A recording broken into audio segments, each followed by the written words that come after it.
In today's instructional video, I'm going to go over the song Misty, excuse me, version 2.7 Quasi block verbatim. I'll play all the chords in open position, and then when I get to the Quasi block, I'll obviously play that with just the right hand.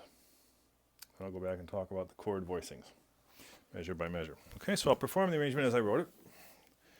Don't want to go too fast because the Quasi block is not that easy to play. So we'll do something like this. 1 and 2 and 3 and 4 and 1 and 2 and 3 and 4 and 1. 2 and 3 and 4.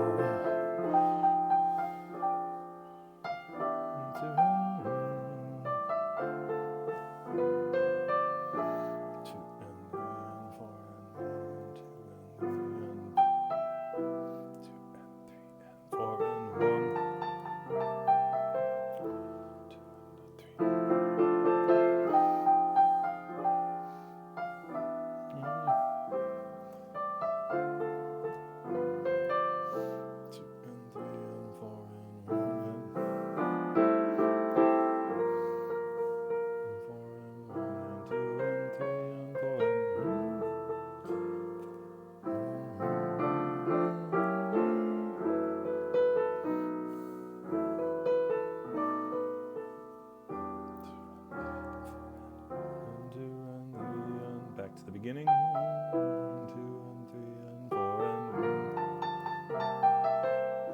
2 and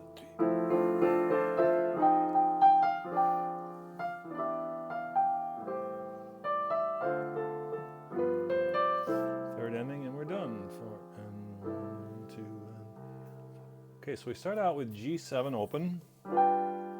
Basically the left hand's always going to play 1, 5, 7. The right hand I will describe each time. So the right hand will be 3 melody. Right hand is 3 melody, 3, 7 melody. This will be, instead of 3, 7 melody, it'll be 7, 3 melody, 3, 7 melody. All right? And now we do the Quasi block. Just play what's written. Now basically what I'm doing is I'm harmonizing this very busy melody, 5-note melody, right? The top note of each of those chords is the melody. But instead of playing single notes, I chose to play some F major chords below the melody. Thus the name Quasi block. I'm basically filling in that melody note with some F major tonality, some notes of the F major chords below it. In this case, F major 7. This is an F6 first inversion, right? F6 second inversion, F6 third inversion, or D minor 7, back to F major 7. So depending upon the melody, if the melody is the 7th, then I'm going to play an F major 7. If the melody is not the 7th, I'm going to play an F6, and I'm going to play an inversion of F6 that puts the melody on the top of the chord. So whatever inversion, root first, second, third, whatever inversion of the F major 6th chord puts the melody on top, then that's the one I want to use. So F major 7, F6, first inversion, second inversion, third inversion, and here my melody is major 7th, so I will do an F major 7th in root position. Right? I wouldn't want to do a 6 because that crowds the melody. Okay, so 3, 7 melody, 3, 6 melody. This would be 3, 7 melody, 3, 7 melody, 3, 7 melody, 3, 7 melody, 3, 7 melody. If you can't reach that, roll it, and then just kind of go for 3, 7, and there's your, just maybe the third, and maybe the third, right? Let's go to the second ending. So second ending, measure 10. C6 would be 1, 5, 6, 3, 6 melody. Strike the third of F minor 6, back to the 6th. Now here's my C6. Okay, now rather than doing a C6 the whole way, I put a diminished chord in here, which pulls really strongly toward another C6. So I just did it for variety. Otherwise it would be 5 chords in a row of the same C6 harmony, so I wanted to break that up. Okay, essentially this is F diminished 7. It's also functioning like a G7 flat 9. So that's how I knew how to what to use there, right? Because G7 is the strongest pulling chord to C6.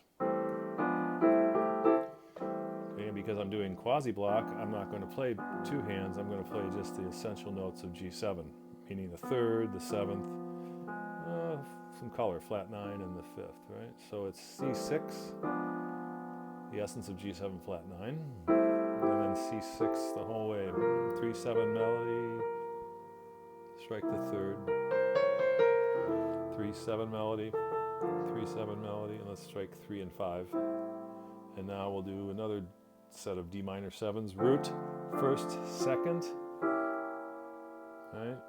Diminished chord pulling back into the minor for variety. Root of D minor 7. 1st inversion, 2nd inversion. That's an A7 flat 9 without the root, which of course wants to pull to D minor. Okay, we'll talk about this in more detail later, but basically anytime you want a chord to pull to any other chord, you think of the 5 chord of the target. My target is a D minor 7. The 5 of D minor 7 is A7. So I got all of the A7 except for the root. And I do a colorful flat 9. So it's really D minor 7, A7 flat 9. That's how I'm thinking. That's what I'm thinking in order to generate that chord. What chord pulls to D minor? Well, its respective 5 chord. If I'm in D minor, the 5 is A7.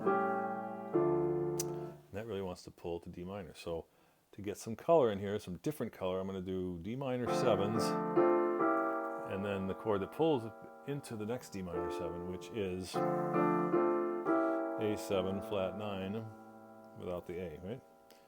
Or B flat diminished 7, as I wrote it. And then 3/7 melody, 3/7 melody, strike 3/7, 3/7 melody. I'm going to go low for this one.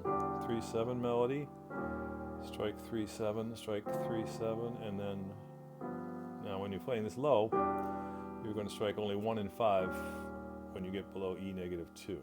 So 1 and 5 only. You can play it on the E minor 7, 1, 5, 7, but then when you get below this E, you want to just play 1, 5, 3, 7, 1, 5, 3, 7, and then just the 3. And that's basically it. Okay. So again, it's not easy to do the quasi block. So you don't want to start out too fast. You want to play only as fast as you can play the quasi block comfortably and confidently.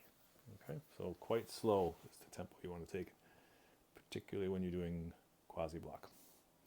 If you'd like to view some more free instructional videos, just go to my website, pianoweb.com or jazzpianoworld.com. Click on the YouTube icon, which will link you over to my YouTube channel where I have over 30 free for the viewing instructional videos. If you'd like to listen to some instructional audio files, so-called podcasts, go to my website, pianoweb.com or jazzpianoworld.com. Click on the drop-down menu titled Podcasts, and there you can listen to 10 or 12 audio instructional files, so-called podcasts. Okay? And if you'd like to make some comments about my site or my arrangements, or would like to gift a free 30-minute no-obligation lesson to one of your relatives and friends anywhere around in the world, all they have to do is speak English and have a computer and a telephone and or Skype. I teach over the phone, but I also teach over Skype. My newest student is from Kazakhstan, so I'm reaching out. I'm in 12 countries now, 4 continents, and I love teaching students how to be creative with the piano. Okay, so have fun practicing Misty with Quasi Block.